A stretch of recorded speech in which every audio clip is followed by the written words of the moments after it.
Hello, everyone, and welcome to the Wild Show. Wow, I was about to say the Africam show, and then I mixed it up with Wild Moments. Welcome to Wild Moments, everybody. I'm so used to seeing your faces, Kelly. And Kelly with us. Hi, Kelly. How's it going? Hello, Trishala. I am well. Lovely to see you, and it's a pleasure to be here. And what have you been up to? Oh, gosh, what have I been up to? I haven't been anywhere for a while. I'm slowly making my way back into the garden since my traumatic tick bite experience. I've been doing some doggy stuff. I've been working on some material around how to keep dogs safe around snakes and scorpions, alongside some excellent snake experts and scorpion experts, which is very, very exciting. That's been my main project recently. What have you been up to? Oh, no, before we move on to me, what happened with the tick? Oh, have you not had my tick trauma? I'll very, very quickly. I went gardening quite a while ago now, and I ended up 50 plus tick bites, pepper ticks. I ended up taking myself to emergency room because I wanted to rip my own skin off. And I got some steroids and stuff, but yeah, brutal. I'm still traumatized. I got some gum boots. I've got some gaiters. So when I'm going gardening at the moment, I'm going out, and I've got the bites in leggings, shoes, socks. It was horrific.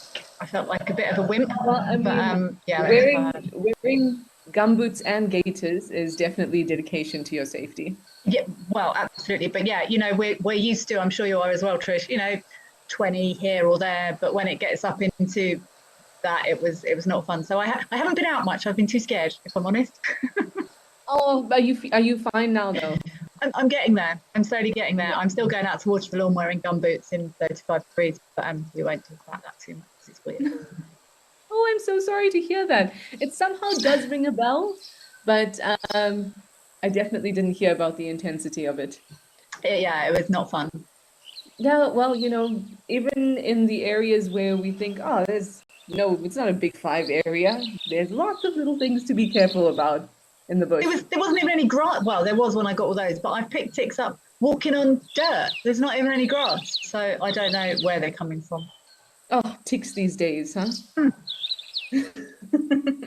Anyway, everybody, welcome to Wild Moments, and thank you for sending through your questions and your comments. And please continue to do that because we are live and interactive, and we love to hear from all of you. We've already got a whole lot of hellos coming through. Jack DeVore says, good morning from Chesapeake, Virginia. Bridget McKinney's in the house as well. So is Dia NC from Seattle. You're excited for the show with your cup of coffee. Kelly, what do you have? I've got a half a tepid energy drink, if I'm being completely honest with you, Trish. I should have lied and said something else, but I can't lie. So yeah, half a tepid energy drink at the moment.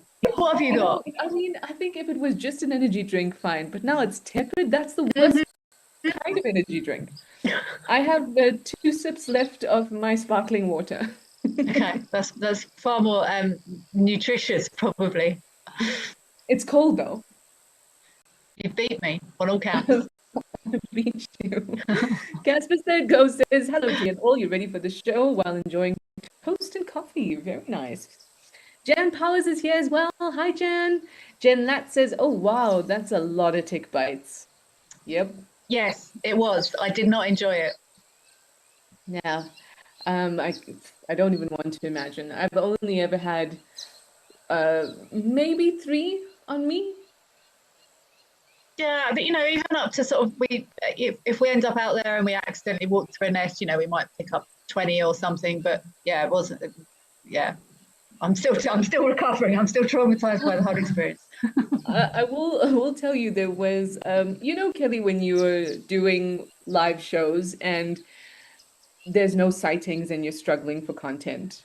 I know this well, yes. Yes, and then you start to look at grasses and all of that sort of thing. Anyway, I stopped the vehicle and I'm looking at this strange looking, well, first I was at the pond looking at some frogs, and then I was sitting there, I was like, oh, this is a very strange bit of grass. It seems to have, it's almost as if the inflorescence has these black little things on it. What could this be? And I grabbed it and I pulled the inflorescence to have a closer look. And I was like, oh, that's hundreds of little ticks. Let's put those down. I was like, oh no. But luckily that doesn't give them time to, as soon as I realized, I dust them off. And also I always have quite damp palms. So it wasn't particularly easy for them to get on. But I've done some silly things. Not intentionally. We all have. April Owl says, good morning, everyone from cloudy Connecticut with your cherry iced tea, and you are happy to be here. That makes us very happy that you are happy to be here. So, Kelly, what do you think we have in store? Are you excited? Shall we jump in? I think we should jump right in, Trish, and see what we've got today. Okay, let's do it. Let's head over to Amboseli, to the Tortillas waterhole, and have a look at one of the most elusive animals. Ooh. Yeah. I don't think I've ever had a sighting with an African wildcat that's longer than 20 seconds.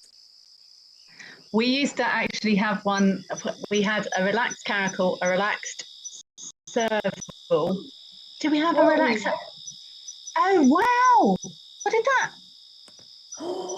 Oh my goodness. Kirst, I wonder if after this clip we could watch it in slow motion, because it almost anticipated that bird so well.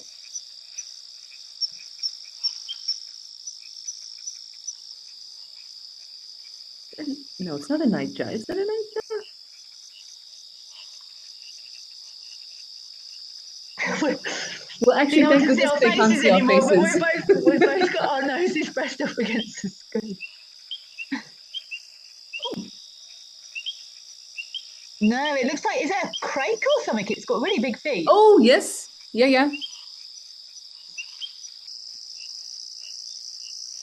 Oh, it's not dead. Oh, kill it. Come on. That's brutal. No, don't tap it. Oh, shame. Come on, just bite its head. Oh, Oh, no. it's not dead at all.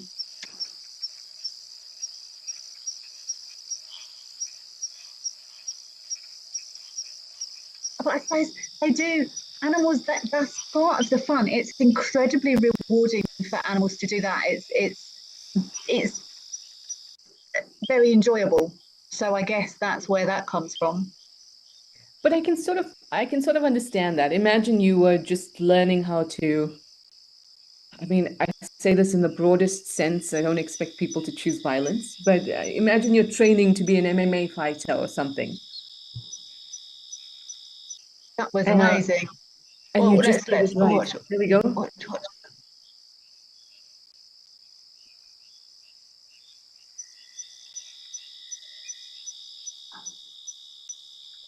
See, that's what's What was crazy. that? Because it looks as if the bird was almost coming into land. So the wildcat timed that so perfectly. I was trying to work out why that. If it was a, do you think it is a crake? What was it doing? What was that bird doing, coming out of the water like that so quickly? It must have been coming into land. I can't. Yeah. Huh. I think that was probably just luck, Hmm. wasn't it? Do you Oh, think that was yeah. just a? Because I was literally about to say that it's a wrong place, wrong time for that bird, unfortunately. It just all I, worked out. I think so too. What I was saying is like imagine if you were just training to be an MMA fighter and you finally take someone down, you're probably gonna, pummel a little more than you normally would because it's giving you something. Like, yes, my skills, look at me go. It's success. Yes. It's a massive feeling of success. And I know in dogs' predatory motor patterns, it's really that's why it's so difficult to stop. I know for domestic dogs, to stop them chasing stuff because it feels so good.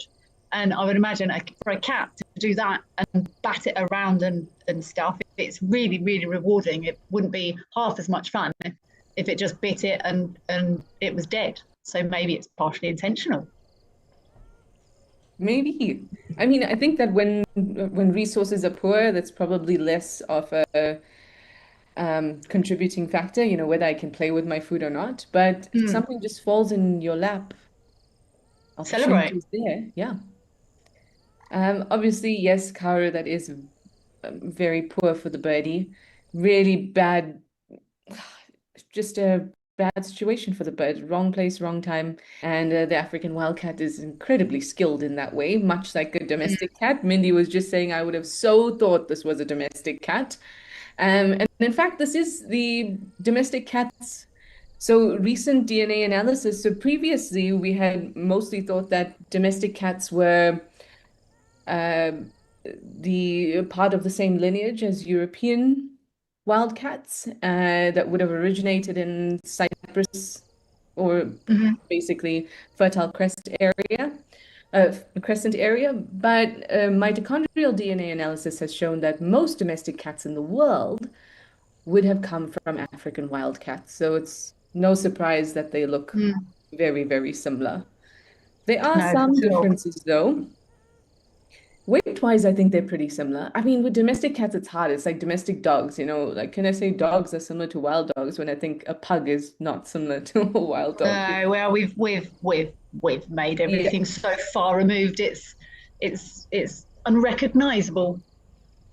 yeah, exactly. And so with wild cats, I mean, with domestic cats, you might get like super big fat cats that are human made, manipulated. Mm. But generally speaking, I think that what is a wildcat? Like under 7 kgs or around seven I, kilograms, maybe 5 to 7. I wouldn't have even thought that heavy. I've never seen one up close. I'm looking at it that way to try and think about how big a African wildcat would be. I'm not sure what an African wildcat would weigh. I mean, I wouldn't put it over 7. No, Definitely definitely wouldn't. not. No. Um, so weight-wise, probably quite similar to a domestic cat, but they don't have that much coat variation than Mm. compared to a domestic cat. And what's your best wildcat sighting that you've had, Kelly? I'm just trying to think that there haven't been many.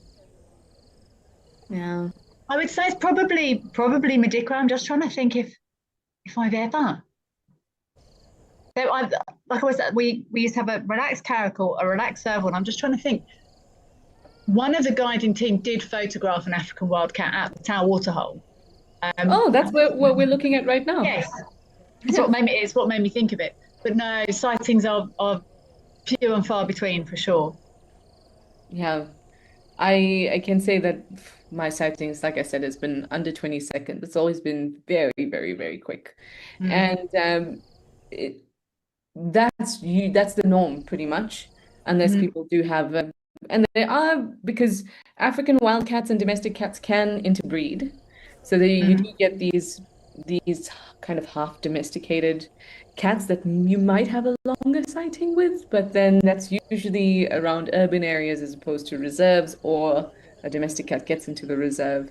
But in those moments, I would definitely be like, "Ooh, is it a wild cat or am I looking at somebody's domestic cat that got out?" That's what my first thought always is in any is like is that and then I always forget, oh, what they've got a black tip somewhere, or there's a Yeah, diagnostic feature that made, and then by the time you've remembered what that thing was to check what it was gone. exactly. Generally speaking, I like to say that they look a little more athletic. You know, they they look wild. They're slightly Mm. leaner. I feel like their legs are a little bit longer, and like you said, those diagnostic features, those stripes on the limbs, and I think on the tail as well. That's what I was. There was Yeah. a secondary diagnostic feature that I can never remember. That's probably what it is. They look athletic. Jen Lat says, proving a cat will be a cat. Mm. Yeah, definitely. And I think we see it across all cats, really, this behavior of taking it seriously, but somehow also wanting to play a little bit. Mm. Shall we, since we are looking at the Tau waterhole, which is no coincidence, since nice to see some elephants out and about. And I must say, Mm-hmm. it's looking really good. There's been times when this waterhole has looked dire, Mm-hmm. especially on the other end. But some exciting things were happening at this waterhole. Let's go and have a look.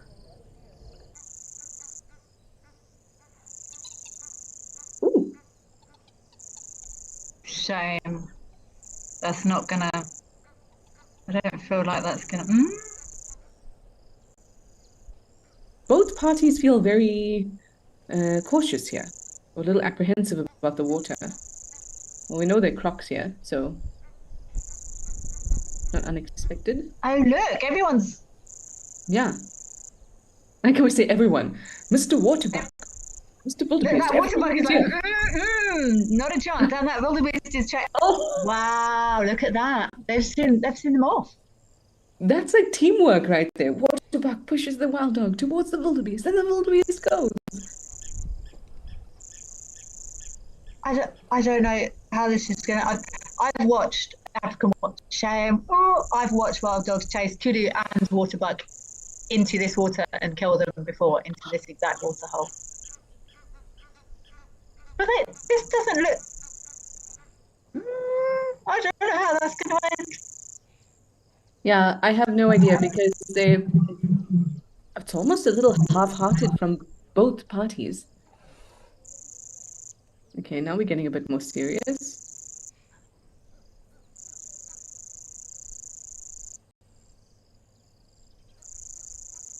You can do it, girl.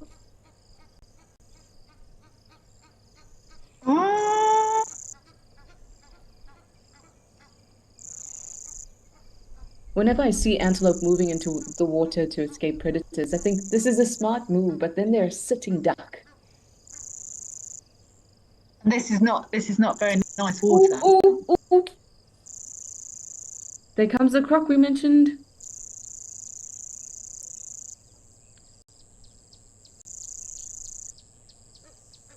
I can't see that crocodile. Where's I didn't. Oh, I see him. It's I see just him. I coming see in. him.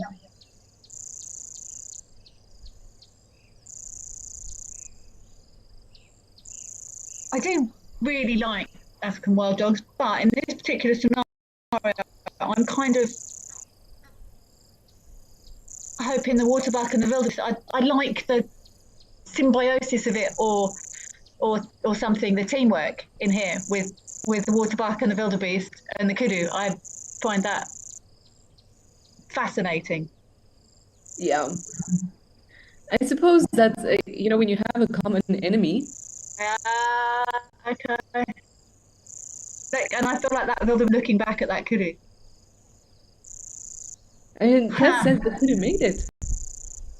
Wow. That's going to be a story to tell for that kudu for a while, hey? Hmm. Oh, wow. Yeah. It sort of, excuse my example, looked like everyone had a really big meal before that and was just sluggish, including the crocodile. Yeah, no one looked particularly committed. Yeah. But I'm glad that the could have got away. I mean, it's so hard for us to say that, right? Because it's just our feeling in that moment. But at the end of the day, these interactions happen all the time Yeah. across the world, right? With the Hmm. predator and prey. Some get away and some don't. And that balance is what we see play out every single day.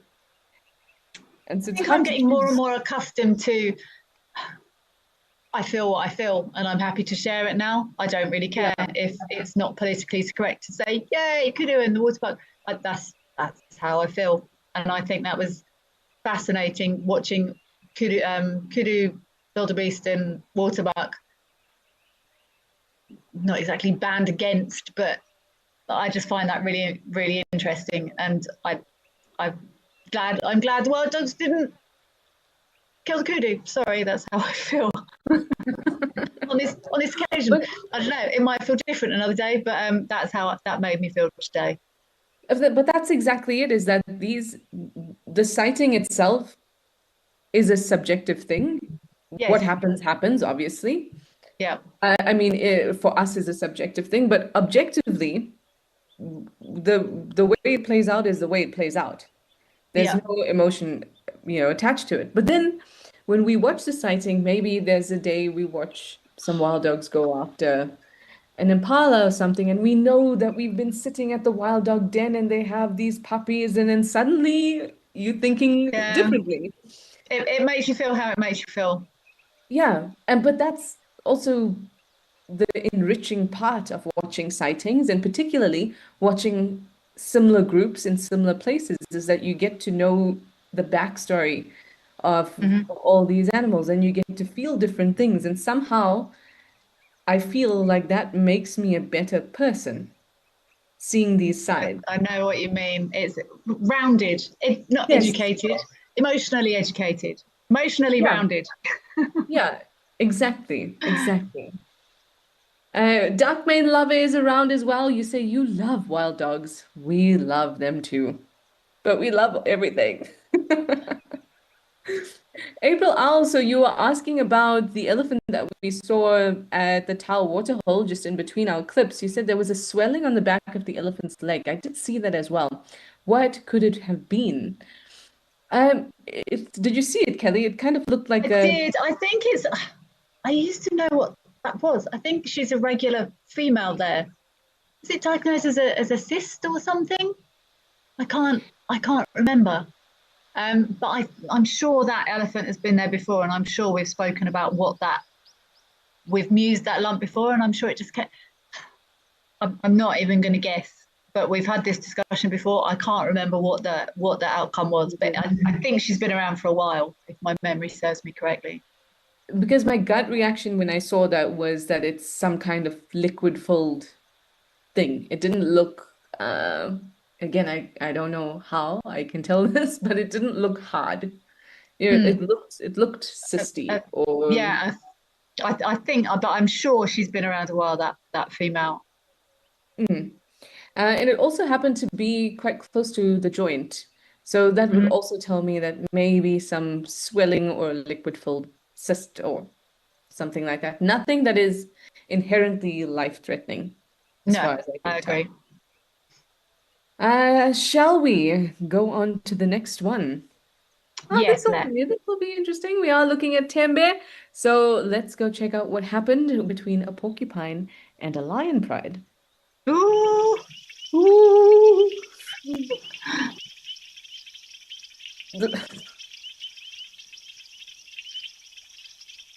don't do it! Don't do it, lions! Don't do it! It's always the younger ones that are like, no, I'm not going to listen to Mama Kelly when she says don't do it.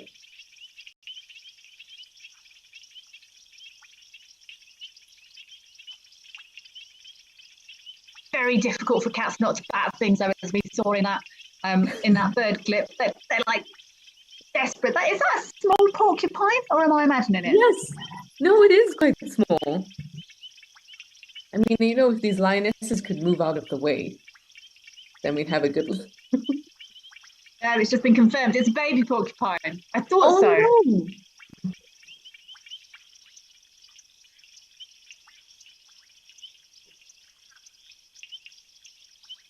Shame. It must just have reached independence. There's nobody else around.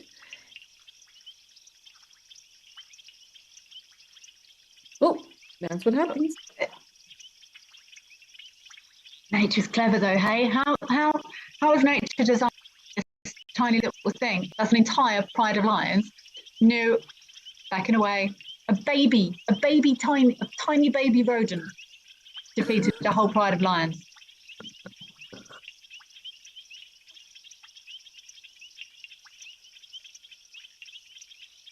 I bet it wears that biggest rodent in Africa badge really, really proudly.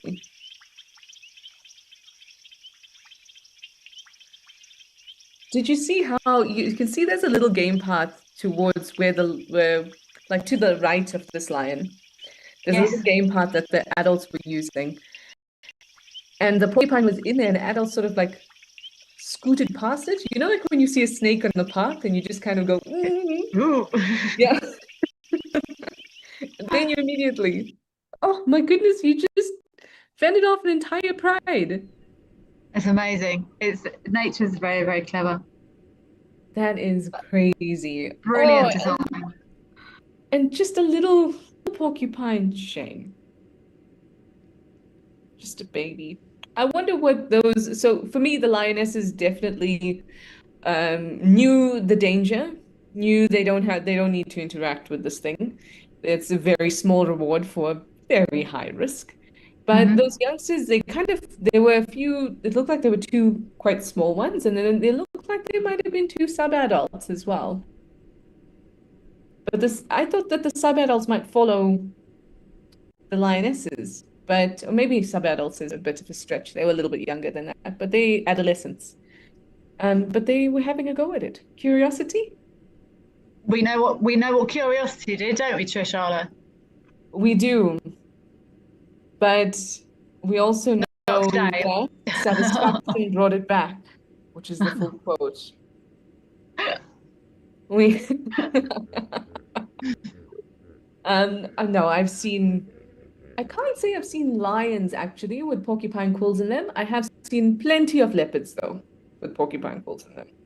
I wonder if that's got something to do with the fact that leopards, so this is random hypothesizing, leopards know they have to eat and they're on their own, so they don't have backup, so they're maybe more willing to take risks. Yeah, and also that small meal will do something for a single leopard Mm, as opposed to a pride. yeah, Yeah. Ooh, Kaoru says dangerous toy. Yes, very dangerous toy. Do not play. do not Um, play. I remember seeing porcupines in when I was living in Cape Town, and they were humongous, huge. I had never in the bush, not that I had plenty of porcupine sightings, but they were not that big. It was like, and the reason I found them was because on our street, like the night before you put out your bins because the trash, Hmm. yeah, they were raiding everyone's bins. And I heard scratching around the bins, and these porcupines were dropping bins, raiding them, and then moving on to the next person's bin. Brilliant. No wonder they're so big. Been eating good Cape Town food. Oh, yeah. And then they started digging up the neighbor's garden. I thought, oh my goodness, you guys are menaces. Cute. Okay, let us head over. Have you ever been to Ulasaba, Kelly? I have. Have you? Oh, I have not. But let's go play the clip because this is a brand new camera for us at Ulasaba, and I'm very excited to see it. And I've always wanted to go to it because from the northern sands, we'd look up onto the hill there in the west and it'd be like, oh, there's Ulasaba. And I've Yeah. always wanted to go. So let's head over to our brand new cam and watch an interaction between two animals that have a very well matched bite force. Oh, hi, babies. Gosh, I miss hyenas.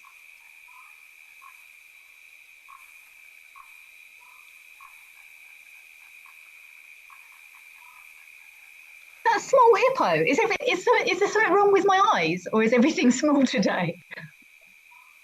That is No, a small hippo. I mean, look at my it's glasses. chunky yet.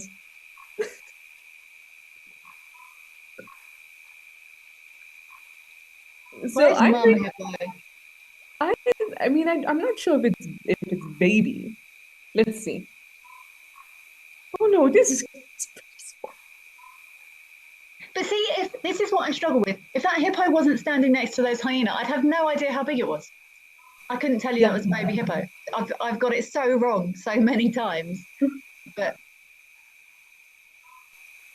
see, there's What are you doing? wait, those. Wait, where's mum hippo?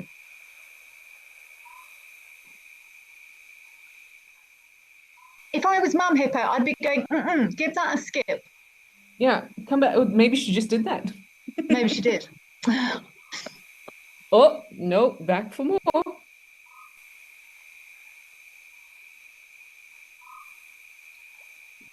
And I feel like the hyenas might have just come down here to get a drink and this hippo just came out of the water. But it's not baby, you can it's I mean, it's only sort of. I would It's say like double hyena size. Like if that. it's not tiny baby, but it's not that much taller than a hyena. And I'm now looking to the right again to No. try and work out how tall a hyena is. But I would say I think a hyena, I don't know where I'm pulling this number from, but Yeah. I would say 110 centimeters. Maybe oh Oh, I have a guidebook right here. Hang on. 110 Um, centimeters tall. yeah, I said I don't know where I'm pulling it out from. Just hang on, let me look at this. Where are I we? don't Okay, know there we that. go. Hyena day. Oh, never mind. It doesn't have the height here. Just has weights and gestation. I kind of want to know now. Oh, Kitty. That feels like tall to me, but I want to check. I don't normally. I'm going to check somewhere. I don't normally do this, but I'm very honest when I do. Now, No, now we're checking. how? I Oh, feel like okay. that's too tall. But It says 70 to 90 centimeters tall. That's probably more reasonable okay, yeah. than 110 centimeters. I was thinking about myself. I feel like if I was standing next to a hyena, I am At larger the than shoulder 110 though, centimeter. at the shoulder, not the That's head. shoulder. Yeah, yeah, Yeah, that's true. Oh, shoulder. so maybe, Yeah. So the height, like they're tall up to the yeah, head, but up to the shoulder, not so much. yeah. No, that I think the hyenas were not looking for an interaction there. The hippo might have been, if I had to put a number on that hippo, I'd say it's definitely under a year, but more than six Yes, months. I support this. Yeah. So maybe it's starting to feel a little bit, feeling the hormones coursing through it. I want to say it's a male. I have no evidence, but the behavior sort of says, I want to show you how big and strong I am from this age. Doing a bit of practice. Doing a bit of practice on hyenas. Don't practice on hyenas. Practice on a squirrel or something. Don't Yeah, practice or on. when the impalas come down to drink. Yeah, Practice do on that. impala. I wouldn't practice on 4 hyenas. Put it that way. No. Luckily for the hippo, those four hyenas looked as shocked as maybe the hippo did about his strength. And everyone lived to tell the tale. Everyone lives to tell the tale, and everyone in that sighting had a tail, They which is did. always All of nice to see when you see a hyena group. them. Anyway, it is time for us to say goodbye. I hope that you all enjoyed the show, and I hope that we will see you again next time. And Kelly, stay away from ticks. Always. Thank you very much. And I hope to see you again soon. Take care. Definitely. Thanks, everybody. See you next time, and goodbye for now. Bye.